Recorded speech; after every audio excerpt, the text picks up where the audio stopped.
इसको लेकर के आज जो हमने सत्यपथ यात्रा निकाली थी, इसमें हमारे सभी संत समाज का सहयोग रहा।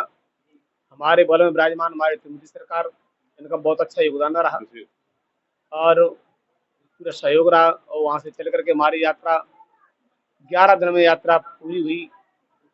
और यात्रा जब पूरी हुई 27 तारीख को, उस दिन हमारे सभी भक्त लोग वहाँ पहुँचे।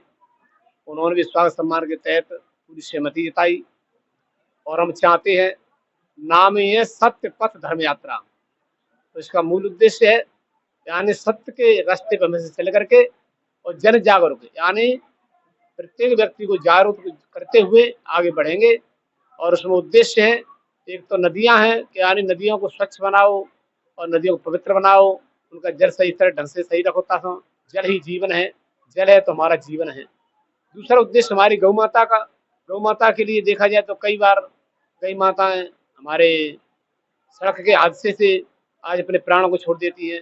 और इधर जाए तो झटका लगा हुआ खेतों पे, तो न तो शहरों में और न जंगलों में और न हार में न घर में हमारी गौ माता कहीं भी स्वतंत्र सुखी नहीं है, इसको लेकर के। और तीसरा है बेटी, यानी बेटी का सम्मान, सबकी बेटी हमारी बेटी और नगर की बेटी हमारी बेटी, बेटियों का ध्यान रखे और बेटियों के प्रति सम्मान, यह हमारा मूल उद्देश्य है। और उसके बाद है शराब, यानी सभी हमारे जितने भी समाज हैं वो शराब छोड़े और शराब छोड़ने के बाद अपने ऐसा जीवन जिए ताकि महाराज एक दूसरे का जीवन में मेल जोल रहे, भाईचारा बने, तो यह उद्देश्य। और पांचवा था हमारा शान, यानी शान में इतने पहुंच जाते हैं लोग कि अपने एक दूसरे सामने कर मांसबरी कर बैठती है, दूसरों को मारने में थोड़ा भी संकोच नहीं करते हैं। तो ऐसे उद्देश्यों को लेकर के यानी जन हित के लिए यह हमारे मुद्दे थे।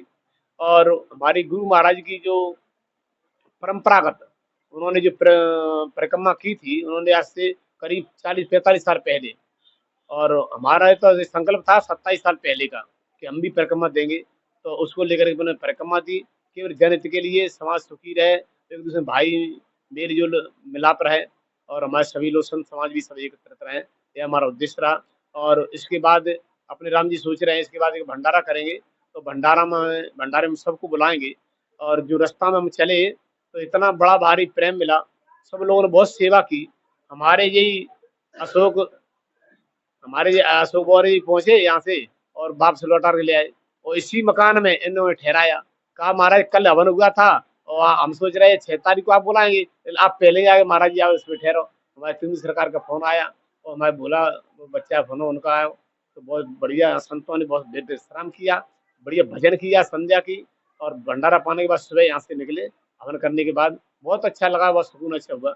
और उस यात्रा में हमने 6 जिलों में 6 जिलों का पूजन किया, जैसे कि इटावा, जालौन, दतिया, ग्वालियर, मुरैना और आगरा, 6 जिलों का नारियल फोड़ करके सम्मान किया और उनकी पूजा की। 7वां जिला है हमारा भिंड, और भिंड जिले की परिक्रमा की, यानी ऐसा लग रहा है 7 सप्तऋषि बनकर के हमारे सामने मौजूद है गए, ऐसी पूजा हुई, यह हमारा मूल उद्देश्य है। महाराज ये सब देखा गया, सब धर्म यात्रा पथ में आपको महाराज जी से बहुत सहयोग रहा है, तो हम क्या कहना चाहिए और अच्छा के लिए। जय श्री महाकाल, जय श्री राम, सभी संतों को भी और जय त्रिमूर्ति माता। हमारे महाराज जी बहुत सरल स्वभाव के हैं और उच्च कोटि के हैं, इनका बड़प्पन बहुत अच्छा है।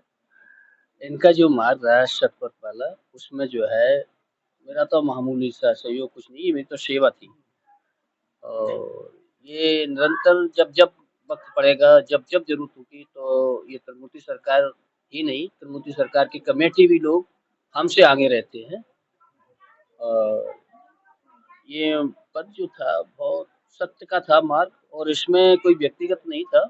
नदियों को, बेटियों को, ये सभी की बेटियां अपनी बेटी, ऐसा जो मार्ग सत्य संत हृदय कोमल जो इनका रहा, बड़ा मैं गदगद हूँ इस चीज से और सदैव इनके साथ।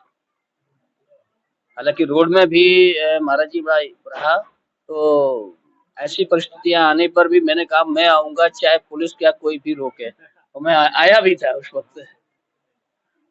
मेरा उद्देश्य है,